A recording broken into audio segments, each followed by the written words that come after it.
As relações com pai, com mãe, elas influenciam a vida adulta? Você já parou para pensar nisso?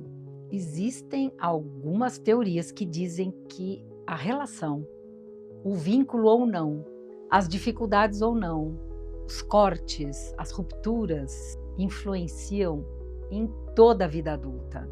Essa relação de pai e mãe, ela é tão importante.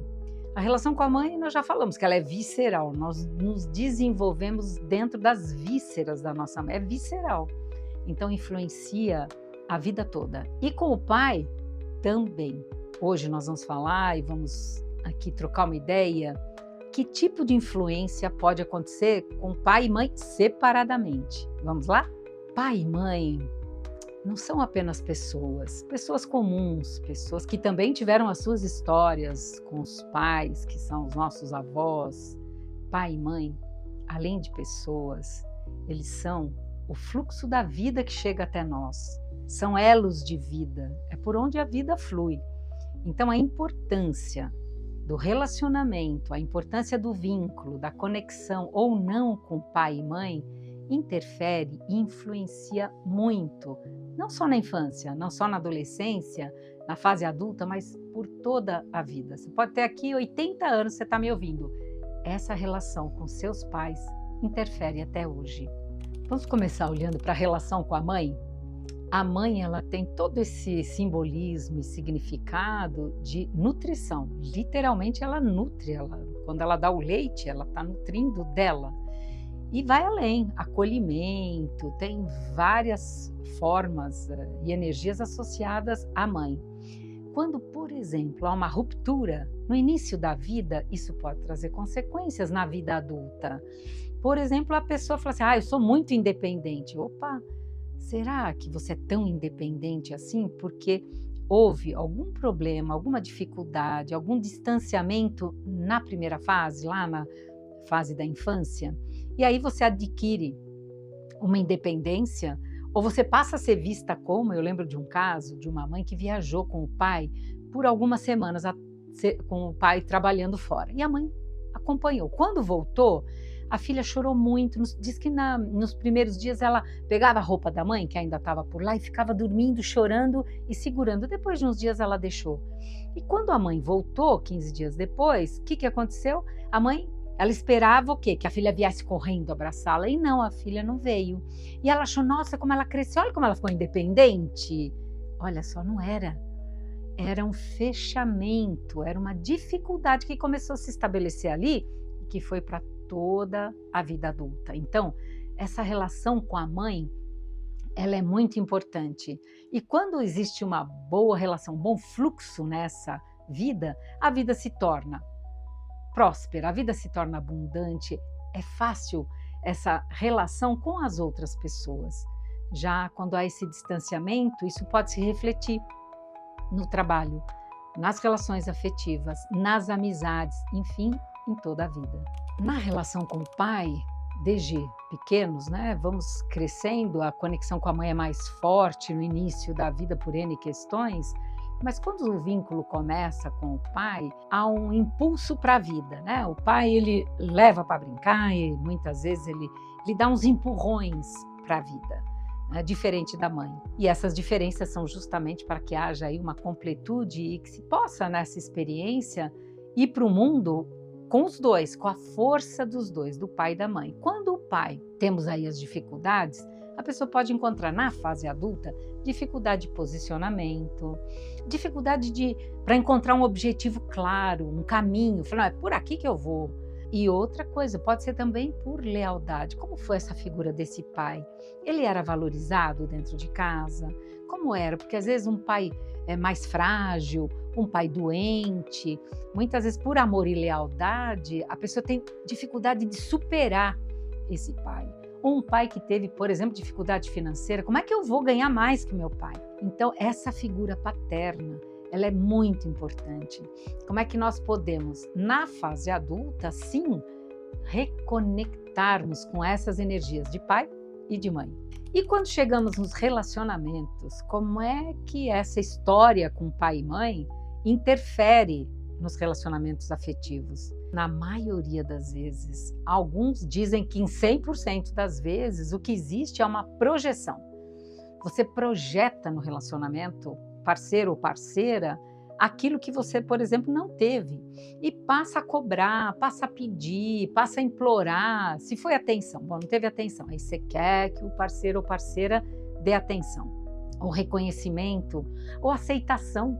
Às vezes você na família tinha ali, você era diferente. Né? Uma família de pessoas mais calmas, aí vem uma pessoa mais agitada, pronto. Então, aceitação, enfim. Além da projeção, se você observar nos relacionamentos, pode haver uma repetição de padrão. Às vezes eu vou buscar no relacionamento afetivo uma pessoa que tem essa característica desse pai. Também repetindo o padrão da mãe. Por isso é tão importante aprender. Eu lembro de um caso, um casal chegou e eles se casaram, tiveram os filhos e os filhos saíram para o mundo. E aí quando eles se olharam, eles já achavam que estavam distantes. E aí quando eles foram, com esse olhar sistêmico, qual que era a frase dela? Ele é distante, nós estamos ficando distantes. Eu me sinto, ele é distante. Ele é o distante. Eu não me sinto atendida. Ele não atende às minhas necessidades e da parte dele, ela não é afetiva, né? Ela não é amorosa, ela não é carinhosa.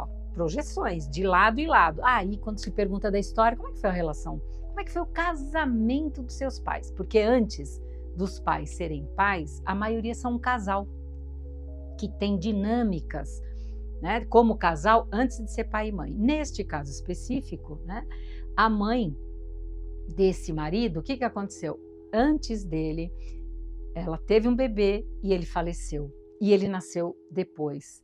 Ela tinha uma dor dentro dela e um medo que ele falecesse também, que ela não se apegava nele por medo que ele falecesse. E aí ela não era amorosa, carinhosa, mas porque era uma defesa. Vai que eu me apego e ele também falece.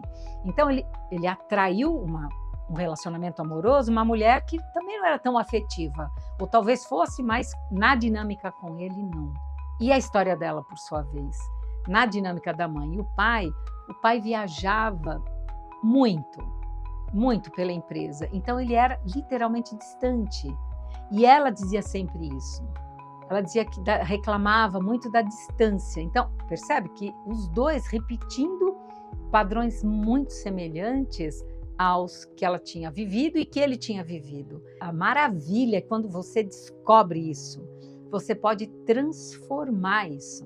E eu estou falando aqui de pai e mãe, mas pode ter acontecido com os avós? Sim. Até a segunda geração, a influência é muito grande. Então, nós temos aí, né, a possibilidade desse olhar para as questões da relação, do vínculo, se houve ou não, das dificuldades, se houveram mais ou menos.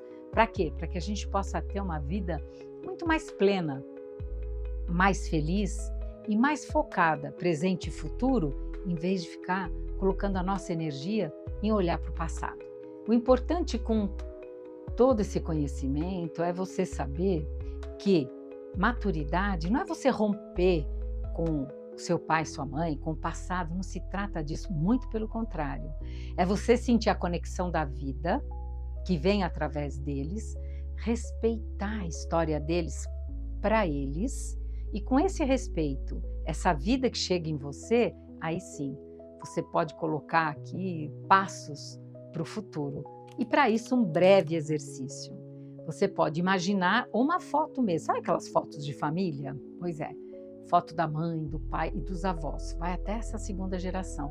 E olha com carinho para eles e diz assim, eu agradeço a vida que veio através de você. De vocês. Se eu estou aqui hoje, é porque vocês me proporcionaram a oportunidade da vida.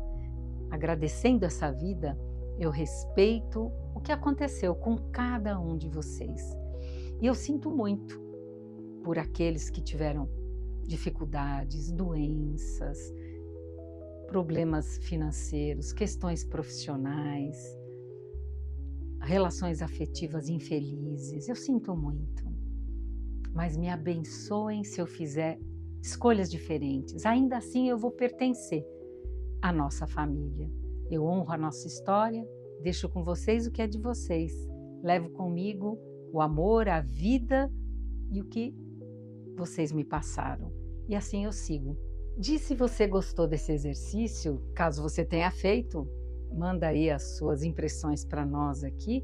E a nossa relação com os nossos pais não é para que fiquemos presos neles, muito pelo contrário, é que com respeito possamos ser livres para viver a nossa própria história. E se você gostou desse conteúdo, curte, compartilha, dá sua opinião, escreve o que você achou, né? Dá sugestões de novos temas e te convido para nos seguir nas redes vizinhas.